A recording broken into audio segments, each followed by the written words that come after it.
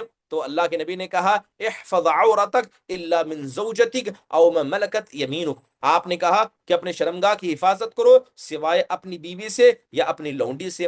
پھر پوچھا اے اللہ کے نبی علیہ الصلوۃ والسلام اور کیا کریں؟ تو آپ نے کہا ان استطعت الا يرينه احد فلا يرينه، کوشش کرو کہ تم جتنا ہو سکے اپنے شرمگاہ کو لوگوں سے بچاؤ، یہاں تک کہ آپ نے کہا کیا خالی جگہ میں جب انسان تنے تنہا ہو کیا تب بھی شرمگاہ کی حفاظت کرے؟ کیا تب بھی انسان اپنے جسم پر کپڑا رکھے؟ تب آپ نے کہا اللہ احق ان یستحیا منہ من الناس، آپ صلی اللہ علیہ وسلم نے کہا کہ لوگوں کے سامنے تم اپنے شرمگاہ کو چھپاتے ہو، تنے تنہا ہو جاتے ہو اور اپنے لباس کو اتارتے ہو، اللہ تعالیٰ حیا کے مسئلے میں لوگوں سے زیادہ حق رکھتا ہے کہ اللہ سے حیا کی جائے۔ یعنی آپ نے صاف طور پر پیغام دیتے ہوئے کہا کہ انسان تنے تنہا ہو تب بھی حیا کا معیار یہ ہے کہ انسان اپنے جسم سے مکمل کپڑے کو نہ نکالے، اپنے شرمگاہ کو نہ کھولے۔ محترم حاضرین، تو لہذا یہ قضائے حاجت کی جگہ کے حوالے سے اہم بات ہے کہ انسان کی نگاہوں سے ہمیں بچنا چاہیے۔ اللہ معاف فرمائے،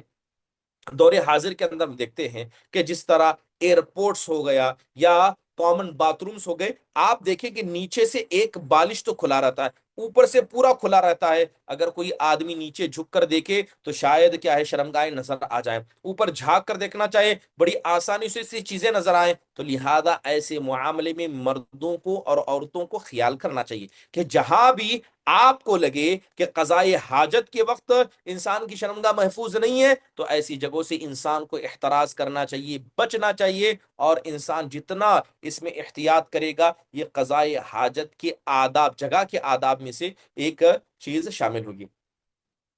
محترم حاضرین، اس کے علاوہ ایک اہم بات اس میں یعنی قضائے حاجت کی جگہ کے حوالے سے یہ ہے کہ انسان قضائے حاجت کو ایسی جگہ پر کرے جو جگہ کیا ہے ریت والی ہو، جہاں پر مٹی ہو، سخت زمین پر نہ کرے، سخت زمین نہ ہو، ہارڈ سرفیس نہ ہو، جیسے اینٹ ہوا، پتھر ہوا، یعنی پتھر ہوا، ٹائلز وغیرہ ہوا، ایسی ہارڈ جگہ پر انسان کو قضائے حاجت نہیں کرنا چاہیے، کیونکہ قضائے حاجت کے وقت جب انسان پانی استعمال کرے گا تو وہ پانی جذب ہو جائے، چاہے وہ ریت میں جائے، مٹی میں جائے، تو انسان کو ہمیشہ قضائے حاجت ایسی جگہ پر کرنا چاہیے۔ لہذا یہ بھی آداب میں سے ہے، کیونکہ بسا اوقات پیشاب کے قطرے اگر آپ ہارڈ سرفیس پر اپنی حاجت کو پورا کرتے ہیں تو اس کے قطرے پھیلنے کا خطرہ ہوتا ہے، اور ایسی جگہ پر کیا ہے انسان کو وسوسہ ہو جاتا ہے، کیا قطرے میرے جسم پر لگے ہیں، کیا قطرے میرے پیر پر آئے ہیں؟ تو لہذا ان وسوسوں سے بچنے کے لیے انسان ہمیشہ یا تو ریت میں قضائے حاجت کرے یا تو ایسی جگہ پر قضائے حاجت کرے جہاں پر مٹی موجود ہو۔ اس کے علاوہ قضائے حاجت کی جگہ کے آداب میں سے ایک ادب یہ ہے کہ انسان قضائے حاجت کرتے وقت نہ اپنے چہرے کو قبلے کی طرف کرے، نہ اپنے پیٹھ کو قبلے کی طرف کرے، بلکہ انسان کو اس مسئلے میں احتیاط کرنا چاہیے، قبلے کی الٹا سمت انسان کو رہنا چاہیے۔ اور یہ مسئلہ کیا ہے؟ یہ حلال و حرام کا مسئلہ ہے، حلال و حرام کا مسئلہ ہے، یعنی قضائے حاجت جب آپ کھلی جگہ پر کریں گے، اگر آپ نے قبلے کی طرف اپنا چہرہ کیا یا آپ نے اپنی پیٹھ دکھائی، یہ دکھانا حرام ہے، اسے اسلام جائز نہیں قرار دیتا۔ یہ بات الگ ہے کہ جو بلڈنگز وغیرہ ہوتے ہیں جہاں پر باتھ رومس بند ہوتے ہیں وہاں پر علماء اکرام نے اجازت دی ہے، مگر اجازت کب ہے؟ جب گھر آپ کا نہیں ہے، لیکن آپ گھر بنانا چاہتے ہیں، ہمیشہ اس کا خیال کریں، یہ اللہ تبارک و تعالیٰ کے تقوی میں بھی شامل ہوتا ہے۔ حضرت ابو ایوب الانصاری رضی اللہ عنہ ایک روایت بیان کرتے ہیں، وہ کہتے ہیں کہ اللہ کے نبی علیہ الصلوۃ والسلام نے کہا اذا اتیتم الغائط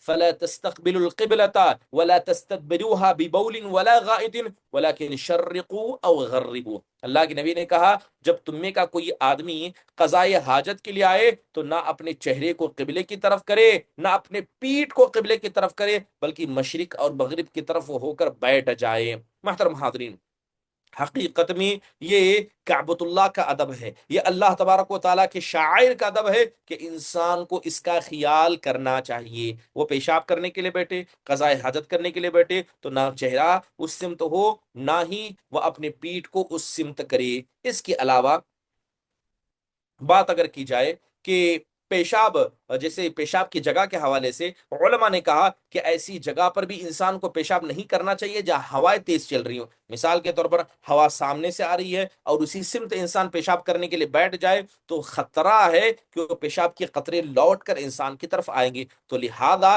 اس کا بھی خیال کرنے کا علماء نے حکم دیا ہے۔ اور ہوا کی سمت، اگر ہوا سامنے سے آ رہی ہے تو اسی سمت آپ پیشاب نہ کریں۔ علماء نے اس کو مکروہ قرار دیا ہے کیونکہ یہ پیشاب کے قطرے کو جسم اور کپڑے تک پہنچانے کی ایک اہم جگہ بن سکتی ہے، انسان کو احتیاط کرنا چاہیے۔ اب جیسے کچھ جگہوں کا ذکر کیا گیا کہ وہاں پر انسان کو قضاء حاجت نہیں کرنا چاہیے، اب کہاں کہاں پر قضاء حاجت نہیں کرنا چاہیے، علماء اکرام نے ایک لمبی فہرست ذکر کی ہے، جس میں سے کچھ جگہوں کا میں آپ کے سامنے ذکر کرتا ہوں۔ سب سے پہلی چیز، جہاں اللہ کا ذکر کیا جاتا ہے، جہاں اللہ کو یاد کیا جاتا ہے، ایسی جگہوں پر قضاء حاجت کرنا حرام ہے۔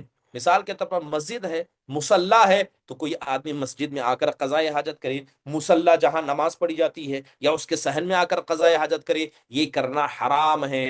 وہ حدیث آپ نے سنی ہوگی کہ اللہ کے نبی صلی اللہ علیہ وسلم، حضرت انس بن مالک کہتے ہیں کہ ہم سب مسجد میں بیٹھے ہوئے تھے، ایک اعرابی آدمی آیا اور مسجد کے کونے میں، یعنی جہاں صحن تھا وہاں کھڑے ہو کر پیشاب کرنے لگا۔ اللہ کے نبی علیہ الصلوۃ والسلام کے صحابہ آگے بڑھی، اس کو روکنے لگے، اسے ڈانٹنے لگے، تو آپ علیہ الصلوۃ والسلام نے کہا لا تجرموا دعوه، آپ علیہ الصلوۃ والسلام نے کہا کہ اسے تم گھبراہٹ میں نہ ڈالو، اس کے پیشاب کو تم بند مت کرو، اس کو چھوڑ دو یہاں تک کہ وہ مکمل اپنی حاجت کو پورا کر لے۔ جب اس نے مکمل پورا کیا تو آپ علیہ الصلوۃ والسلام نے اس کو بلایا اور بلا کر کہا ان هذه المساجد لا تصلح لشيء من هذا البول ولا القذر، آپ نے کہا کہ یہ اللہ کے گھر یہ پیشاب اور گندگی کرنے کے لیے نہیں ہوتے ہیں، انما هي لذکر اللہ، یہ گھر اللہ کے ذکر کو بلند کرنے کے لیے ہوتے ہیں، نماز کے لیے ہوتے ہیں، قرآن کی تلاوت کرنے کے لیے ہوتے ہیں۔ اس کے بعد اللہ کے نبی علیہ الصلوۃ والسلام نے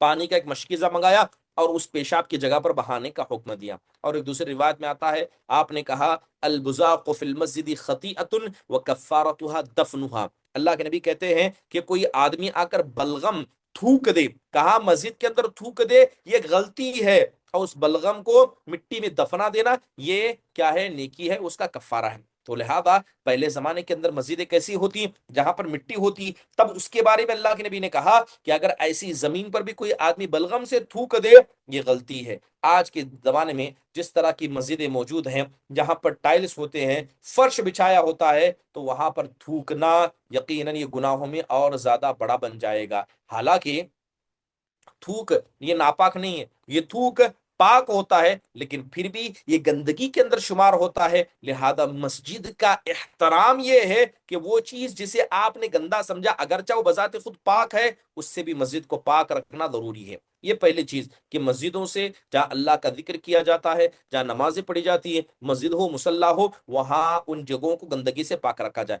دوسری چیز کیا ہے؟ قبرستان، وہ جگہ جہاں پر قبروں کو دفنایا گیا ہے، قبر پر انسان قضاء حاجت کرے یہ بھی حرام ہے۔ یا قبرستان، عمومی طور پر جو قبرستانوں کی حدیں ہیں وہاں جا کر انسان قضاء حاجت کرے، اس کو بھی اللہ کے نبی علیہ الصلوۃ والسلام نے ناپسند قرار دیا۔ لیکن قبر پر جیسے کہ حدیث رسول ہے، آپ علیہ الصلوۃ والسلام نے بڑے سخت الفاظ کا سہارا لیتے ہوئے کہا لَأَن يَجْلِسَ أَحَدُكُمْ عَلَى جَمْرَةٍ تَحْرِقُ ثِيَابَهُ فَتَخْلُصُ إِلَى جِلْدِهِ خَيْرٌ لَهُ مِنْ أَن يَجْلِسَ عَلَى قَبْرٍ، آپ نے کہا کہ تم میں کا کوئی آدمی کسی انگارے پر جا کر بیٹھ جائے، کسی چنگاری پر، انگارے پر جو دہکتا ہوا لوہا ہے یا دہکتا ہوا کوئلہ ہے، اس پر جا کر بیٹھ جائے اور وہ چیز اس کے کپڑے کو جلاتے ہوئے اس کی جلد تک پہنچ جائے، یہ بہتر ہے کہ کوئی آدمی جا کر صرف قبر پر بیٹھ جائے۔ یعنی یہ چیز اللہ کو اتنی ناپسند ہے کہ اگر تم اپنے کپڑے کو جلا کر جلد تک کو آگ سے جلا لو، اس کو برداشت کر لینا، مگر کسی قبر پر جا کر نہ بیٹھنا، کیونکہ یہ چیز اللہ اس کے رسول کو اتنی نہیں پسند ہے۔ جب ایک قبر پر بیٹھنے کو اتنا خطرناک قرار دیا گیا اب کوئی آدمی اسی قبر پر جا کر پیشاب کر دے، اسی قبر پر جا کر قضاء حاجت کر دے، آپ تصور کر سکتے ہیں یہ کتنا بڑا گناہ ہوگا، اور شریعت اسلامیہ اس معاملے کو کتنا ناپسند کرتی ہے، کیونکہ وہاں پر جو مردے، وہ جو میت دفنائے گئے ہیں، جو مسلمان ہیں وہ دنیا سے چلے گئے ہیں، مگر ان قبروں کا احترام کرنا یہ اسلام کے احترام میں شامل ہے، اسلامی آداب میں سے شامل ہے، لہذا قبرستان پر یا قبرستان کی جگہ پر قضاء حاجت کرنا مکروہ ہے، لیکن قبر پر قضاء حاجت کرنا یا اس کی بے حرمتی کرنا، وہاں جا کر تھوکنا، اس پر کھڑے ہونا، پیشاب و پیخانہ کرنا، یہ ایسے حرام کاموں میں سے ہے جس کا گناہ انسان کو ملتا ہے۔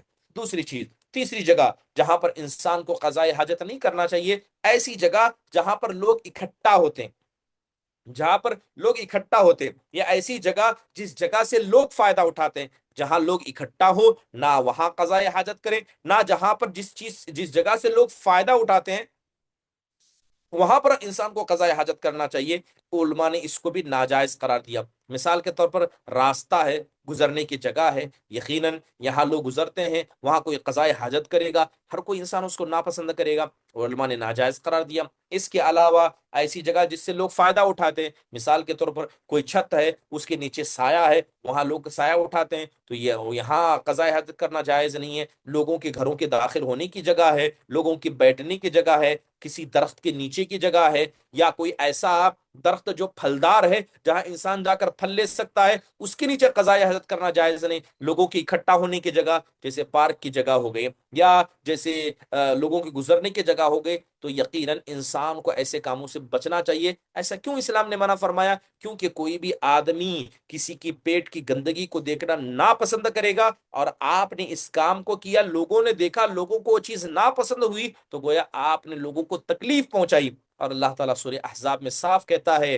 والذین یؤذون المؤمنین والمؤمنات بغیر ما اکتسبوا فقد احتملوا بہتانا واثما مبینا، کہ وہ لوگ جو مومن مردوں کو اور مومن خواتین کو بغیر کسی گناہ کے کمائے ہوئے انہیں تکلیف پہنچاتے ہیں، یقیناً ان لوگوں نے بہت بڑا بہتان اور بڑے گناہ کو کما لیا۔ اور لوگوں کی جگہیں جہاں لوگ اکٹھا ہوتے ہیں، یقیناً یہ انسانوں کو تکلیف پہنچانا ہے۔ حضرت ابو ہریرہ رضی اللہ عنہ کی ایک روایت ہے، آپ نے کہا اتقوا اللعانین، کہ دو قسم کی لعنت والے کاموں سے بچو۔ تو آپ سے پوچھا گیا اے اللہ کے نبی وہ لعنت والے کام کیا ہیں؟ آپ نے کہا الذی یتخلی فی طریق الناس او فی ظلہم، آپ نے کہا جو لوگوں کی گزرنے کی جگہ یا سائے کی جگہ جا کر گندگی مچاتا ہے، یہ لعنت کی جگہ ہے، یہ لعنت والا کام ہے، انسان کو ایسا کام نہیں کرنا چاہیے۔ ایک حدیث میں آپ نے منع کیا کہ انسان کھڑے ہوئے پانی میں پیشاب نہ کرے، ایسا پانی جو کھڑا ہے جہاں پر لوگ آ کر فائدہ اٹھا سکتے ہیں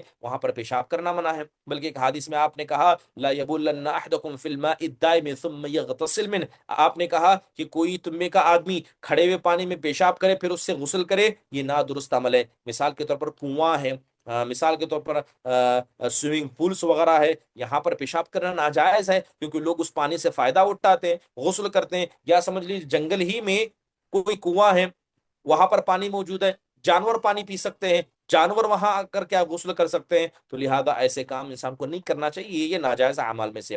اس کے علاوہ ایک چوتھی جگہ جہاں پر قضاء حاجت کرنے سے روکا گیا، وہ کیا ہے، ایسی جگہ پر ہے جہاں سوراخ ہوتے ہیں، جہاں پر کیا ہے چھید وغیرہ ہوتے ہیں۔ مثال کے طور پر دیوار کا کونا ہوا، کسی گھر کے کونے میں چھید ہوا، یا درخت کے نیچے چھید ہوا، تو ایسی جگہیں جہاں چھید ہیں، سوراخ ہیں، ایسی جگہ پر انسان کو قضاء حاجت خصوصی طور پر پیشاب نہیں کرنا چاہیے۔ علماء اکرام نے اس کو مکروہ قرار دیا۔ کچھ بنیادی وجوہات ہیں کیوں منع کیا، کیونکہ اکثر ایسی چھیدوں میں چھوٹے چھوٹے جانور رہتے ہیں، یقیناً ان کی جگہ آپ جا کر گندگی کریں گے تو ان جانوروں کو تکلیف پہنچانا ہے، اور دوسری جگہ ایسی جگہوں کو ناپاک کرنا ہے۔ ہو سکتا ہے کہ جنات وہاں رہتے ہو سکتا ہے کہ چونٹیاں یا کیڑے مکوڑے وہاں رہتے ہو، اور جا کر آپ اس جگہ کو گندا کر دیں۔ شریعت اسلامیہ نے اس کو ناجائز اور ناپاک قرار دیا، انسان کو نہیں کرنا چاہیے۔ اس کے علاوہ ایک جگہ جہاں پر انسان کو قضاء حاجت خصوصی طور پر پیشاب اور پیخانہ نہیں کرنا چاہیے،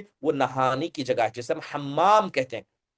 حمام، حمام کی جگہ انسان کو قضاء حاجت نہیں کرنا چاہیے، پیشاب نہیں کرنا چاہیے، کیونکہ یہ جگہ ایسی ہے جہاں پر انسان اپنے جسم سے پانی کو بہاتا ہے، پانی کو بہاتا ہے، گرم پانی کو بہاتا ہے اور ٹھنڈے پانی کو بہاتا ہے، یہ جگہ ایسی ہوتی ہے جہاں پر بسم اللہ بھی کہا جاتا ہے، تو ایسی جگہ پر انسان کو پیشاب پیخانہ نہیں کرنا چاہیے، اور خاص کر ایسی جگہ جہاں پانی بہتا ہے، ٹھیک ہے، ایسی جگہ پر بھی انسان کو نہیں کرنا چاہیے۔ یقیناً یہ چیزیں، بس مثال کے طور پر کوئی آدمی ایسی جگہ پیشاب کر دے جہاں وہ نہا رہا ہے، تو اسے اندیشہ ہوگا، اس کے دل میں وسوسہ آئے گا، ہو سکتا ہے کہ مکمل پانی، پیشاب کا پانی بہہ گیا ہو یا پانی موجود ہو اور اسی پر وہ پیر رکھ رہا ہے، تو یقیناً یہ چیزیں نادرست ہوں گی۔ تو انسان کو کیا کرنا چاہیے؟ حمام کے اندر بھی پیشاب نہیں کرنا چاہیے۔ یہ وہ جگہیں ہیں جس کے حوالے سے شریعت اسلامی نے منع کیا ہے کہ انسان کو ان کاموں سے رکنا چاہیے۔ تو یہ قضاء حاجت کی کچھ آداب تھے، قضاء حاجت کی جگہوں کے حوالے سے کچھ بنیادی باتیں تھیں۔ محترم حاضرین، اللہ تعالیٰ سے دعا ہے کہ اللہ تبارک و تعالیٰ ہم سب کو خیر کی توفیق عطا فرمائے۔ جو بنیادی باتیں بتائی گئی ہیں، اللہ سب پر عمل کرنے کی ہم کو توفیق نصیب فرمائے۔ اگر کسی کا کوئی سوال ہو تو مختصر انداز سے سوال پوچھیں، انشاءاللہ تعالیٰ آپ کے سوالوں کا مختصر انداز سے جواب دیا جائے گا۔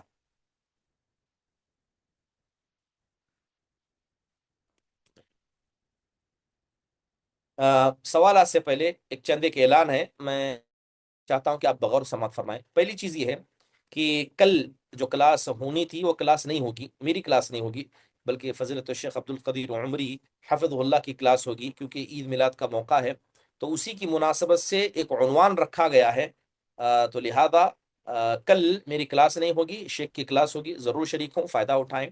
اور دوسری بات یہ ہے کہ جو فقہ کی ایک مکمل جلد، ایک مکمل کتاب ہم نے پڑھ لی، کیونکہ یہ دوسرا حصہ ہم پڑھ رہے ہیں، تو پہلے حصے کا امتحان آئندہ آنے والے سنڈے کو ہے، ٹھیک ہے؟ تو آپ سبھی سے گزارش ہے کہ اس امتحان میں ضرور شریک ہوں، اور جو امتحان کے سوال ہوں گے وہ اسی کتاب سے ہیں۔ بہت ساری چیزیں میں نے کتاب کے علاوہ آپ کو پڑھائی ہیں، مگر اس سے کیا ہے، امتحان نہیں ہوگا، بلکہ امتحان صرف ان باتوں سے ہوگا جو آپ نے کتاب کے اندر پڑھی ہیں۔ اور ایک درخواست یہ بھی ہے کہ الحمدللہ ہماری بہت ساری خواتین ہیں اور بہت سارے مرد حضرات ہیں جو باتیں پڑھائی جاتی ہیں اس کو لکھتے ہیں، تو لہذا آپ کام کریے کہ اگر کسی نے مکمل لکھا ہے تو ایڈمن تک اس پی ڈی ایف کو پہنچا دیں، ایڈمن تک اس پی ڈی ایف کو پہنچا دیں۔ اگر ان کے طرف سے وہ پی ڈی ایف اگر اپروو ہوتا ہے تو انشاءاللہ سب کو پی ڈی ایف بھیجا جائے گا، کیونکہ آپ جانتے ہیں کہ کتاب میں کچھ کم ہوتا ہے لیکن بہت ساری باتیں میں اپنے سے زائد پڑھاتا ہوں، تو بہت سارے ہمارے طلباء و طالبات نے شکایت کی کہ وہ باتیں کتاب کے اندر موجود نہیں ہیں۔ اگر آپ نے اسے لکھا ہے، مکمل انداز سے لکھا ہے، تو یہ خیر کا کام ہے، اس کو دوسروں تک پہنچانا بھی یہ بھی خیر کا کام ہوگا۔ تو لہذا سب سے گزارش ہے کہ اگر کسی کے پاس وہ مکمل لکھا ہوا پی ڈی ایف کی شکل میں ہے تو آپ ایڈمن کو بھیجیں، اگر وہ وہاں سے اپروو ہوتا ہے تو انشاءاللہ تعالی سب تک اس پی ڈی ایف کو پہنچایا جائے گا باذن اللہ تعالی۔ جی کسی کا سوال ہو تو پوچھیں۔ محبوب شیخ۔ السلام علیکم شیخ۔ وعلیکم السلام ورحمۃ اللہ وبرکاتہ، مرحبا۔ شیخ یہ جو آپ نے بتایا نا آخر میں کہ پیشاب کرنے کی جگہ پہ نہانا نہیں ہے، تو اکثر ہمارے یہاں پہ حمام ایسے ہوتے ہیں کہ دو بھی نہانے کی جگہ پہ ٹوائلٹ بھی ہوتا ہے، جیسا جو آج کل جو یورپین ٹوائلٹ جو اٹیچ، ہوتے ہیں نا، ہاں اٹیچ میں، ہاں، تو ایسا اس کے بارے میں کیا آپ کی رائے ہے شیخ؟ اب اٹیچ بھی ہوگا تو جگہ طے ہوگی نا، یہ ہاں نہانے ہاں کی جگہ ہے، یہ قضاء حاجت کی جگہ ہے، تو جگہ پر اس کام کو کیجیے، ہاں، ٹھیک ہے؟ جیسے بچے وغیرہ جو ہے نا نہانے کی جگہ پہ بھی پیشاب کر دیتے ہیں، جو ہے نا چھوٹے بچے۔ بچے، اگر بچے ہاں ایسا کرتے ہیں تو آپ داخل جب ہوں گے تو اس کو صاف کرنا ہوگا، پانی آپ کو بہانا ہوگا تاکہ پیشاب کے قطرے وہاں باقی نہ رہیں اور وہ جگہ پاک ہو جائے۔ اور بچے ویسے بھی معصوم ہیں، ان پر اسلامی احکام جاری نہیں ہوتے، تربیت دینی چاہیے اس مسئلے میں بچوں کو کہ بچے وہاں پیشاب نہ کریں، وہ پیشاب کرنے کی جگہ نہیں ہے، پیشاب کرنے کی جگہ وہ ہے، اٹیچ باتھ روم ہی کا حصہ وہ ہے، تو اس میں بچوں کی تربیت کرنی چاہیے۔ اگر اتنے معصوم ہے ڈائپر وغیرہ پہناتے وہ تو مسئلہ ہی دور ہے، لیکن بچوں کی ہوں تربیت اس میں ہونی ضروری ہے۔ ٹھیک ہے، جزاک اللہ خیر شیخ۔ حیاک اللہ مرحبا۔ ارسل علی۔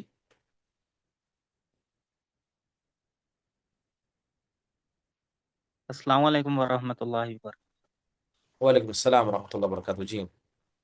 ایک میرا پہلا سوال یہ تھا کہ کئی مساجد میں کیا بولتے ہیں چھوٹی مساجد رہتی ہیں، وہاں پہ کیا بولتے ہیں شروع انٹرنس میں ہی